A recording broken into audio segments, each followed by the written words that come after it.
I think when I see lists come out that rank players in Major League Baseball, is that like I feel like football and basketball, anytime when the NFL puts out their top 100, obviously I prefer that one because that one comes out in the middle of no content season. Yeah. So that's easy to dive into and really formulate hot takes based on that. But when lists come out ranking players in Major League Baseball, it's so difficult because of how many different positions there are. How often players are used throughout games, and obviously pitchers. You put pitchers on a list that play every 5 days, on a list that has players that play every single day. You obviously will have relievers on that list as well. But I always find it. Which sport do you think is the most difficult to rank the best players in that particular sport? Basketball is the easiest because I think I think every player is pretty close, especially in positionless basketball in today's era of college and the NFL at this point, or college and the NBA at this point. But yeah, like NFL, Major League Baseball, which sport is it more difficult to rank players with all the different positions and usages out there? NFL seems pretty difficult because you can have a really good defensive player, and a lot of people like myself wouldn't know their name because they play defense, opposed to any wide receiver. I know more wide receiver fours in the NFL than starting cornerbacks. So I think there's that. But I think there's still enough metrics to have a better system to rank players. MLB's hard. MLB's hard because each player has a different type of role. And the bar for offensive success, even though they all hit at every position, is so different. You can have the best closer in the league, but relatively speaking, he pitches one inning every couple of days. So, and you can have a great starting pitcher, but that starting pitcher might only go 5 innings opposed to a pitcher who averages 6 1/3. You know what I mean? So I would say it's a little bit more difficult to rank in baseball accurately because it's just so different. So Brooks Gate put out, he shared the tweet that I came across the graphic. Fangraphs put out, projecting the top 100 players for 2025. Yeah, I saw this one. And for those watching on ESPN Plus, for those watching on ESPN Plus, my apologies. For those watching on Chatterbox Sports on YouTube, here's the list right here for Fangraphs. I know it's fine print, but if you look closely, it's an interesting list that ranks the top 100 players in Major League Baseball. Let's just talk about the Reds that fall on this list right now. You have to go all the way to number 37 to come across your first Cincinnati Red, and that's, you would think would be Elly De La Cruz, and this is not a shot at the player that's there. Yeah. But I was a little surprised to see a guy that was very, very good his rookie year, but still missed a lot of games due to injury, missed his entire second season with the Reds, and that's Matt McLain. Matt McLain coming in at 37 with Elly De La Cruz coming in at 42. Not a big gap in those numbers. But am I wrong for being a little surprised that Matt McLain is ranked higher on that list than Elly De La Cruz? Yeah, no, I was certainly stunned when I saw it at first, but I think the first thing that I take away from this is a little bit of a sense of relief that maybe all of us Reds fans putting so much hope in Matt McLain being a good second baseman isn't just us being crazy and being homers. A lot of people think he's a really, really good player. I mean, look who he's ranked ahead of there, 37, 38, 39, and 40 are Corbin Burns, Manny Machado, and Freddie Freeman. That's a pretty good spot to be in going into your second full season, really first full season, because he came up early or late his rookie year. So, yeah, I thought it was more exciting that many people have faith in Matt McLain than anything. But, yeah, I think Elly De La Cruz is ridiculously low, regardless of where he ranks in relation to Matt McLain. I don't think he's outside the top, 25 players in the MLB going into next year, and that even seems like I'm being a little generous to avoid a little pushback there. I'd put him inside the top 15 or so for sure, based on just what we saw last year and the hope of progression, obviously. But that's what you're basing these rankings on, is a hope of progression. So I have no problem baking some of that in there. I think Elly's probably about 30 spots too low, but McLain, love where he's at. And if they think McLain and Elly are similar level of players going into this year, then the Reds have a damn good middle infield to rely on. Elly should be ahead of Matt McLain, and I don't understand that. Matt McLain, that's a fine ranking. He has to play baseball. He has to be healthy, so... Hunter Green, it was at 96.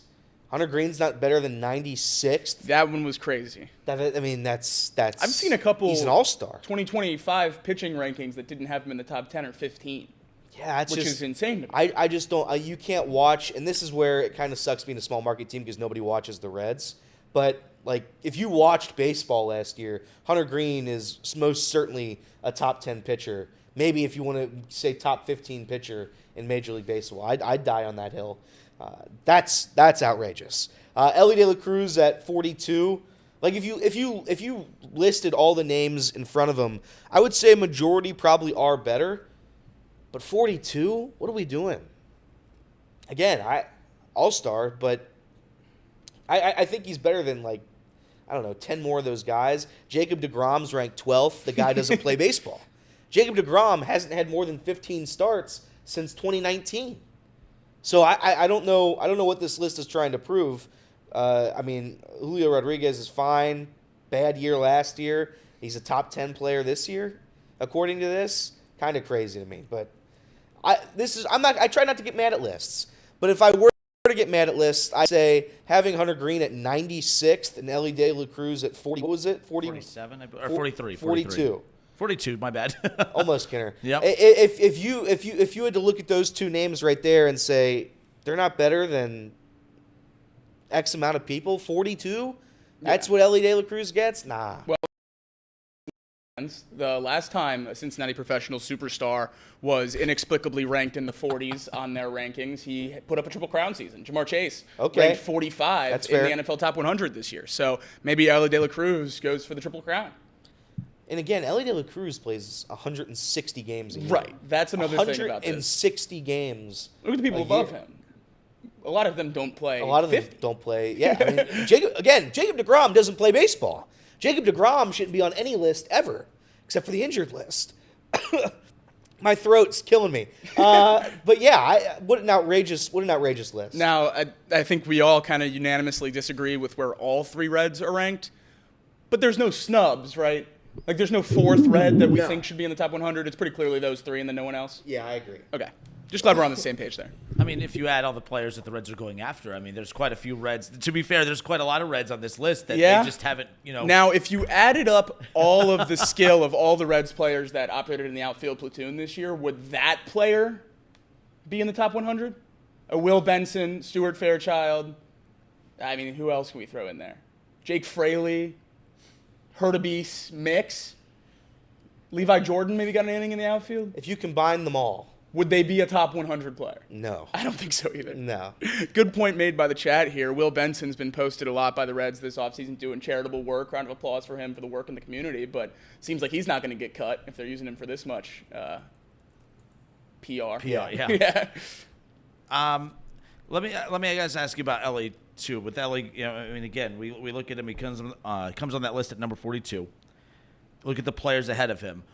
Why do you think there are that many players ranked ahead of him? Because I'm the biggest Reds homer in the world after what happened with the Soto conversation a while back. I obviously didn't frame that correctly, but it's okay. I got beat up for that. But when you look at everything that Elly brings to the table, as we've discussed, what he does on the base paths, what he does with the bat in his hand, what he does defensively, it's hard for me to look at everything that guy does and look at the fact that there's 41 guys ranked ahead of him. Why do you think he is there on that list? Because you brought up the NFL Top 100. That list is formulated based on the players in the league, kind of putting that together. This is obviously through FanGraphs. Again, I'm not saying it's more credible than that, but FanGraphs is using a lot of metrics and a lot of data to kind of put this together. What do you think is the thing that's kind of holding Elly back and having him on the list where he is compared to everyone else ahead of him? I mean, you'd have to think it's the same thing that holds him back on most lists, and it's the strikeouts and errors. If you don't think those are going to fall at a considerable number, I understand not putting him in the top 20 or so players in the league, because those are worries to have. But if you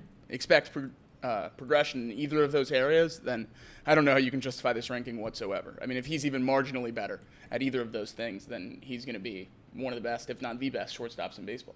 Yeah, Elly De La Cruz is a superstar. He's going to be an all-star this year. I think this year he's going to have a legit run at MVP. Shohei had his fun. He's going to be a really good player.